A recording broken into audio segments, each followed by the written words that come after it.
ہم سیکھیں گے مشدد لفظ کے بارے میں۔ مشدد لفظ 2 دفعہ پڑھا جاتا ہے، ایک مرتبہ اپنے پہلے حرف سے مل کر، دوسری مرتبہ خود اکیلا۔ اور مشدد حرف ہم نے دیکھنا ہے کہتے کس کو ہیں۔ مشدد حرف جو ہے سختی سے اور ذرا رک کے پڑھا جاتا ہے، جیسے بر-ریسہ، اور اس میں را کو باریک پڑھیں گے اس لیے کہ را کے نیچے زیر ہے۔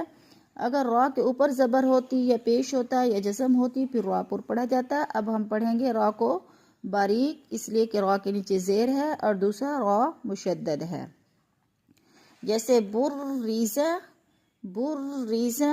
اسی طرح ہے دوسرا لفظ حسقیلہ، صاد کو بھی پر کر کے پڑھیں گے، اور یہ صاد مشدد ہے، اس صاد کو بھی 2 مرتبہ پڑھا جائے گا، ایک دفعہ خود، ایک دفعہ اپنے سے پہلے حرف کے ساتھ مل کر، اور دوسری مرتبہ خود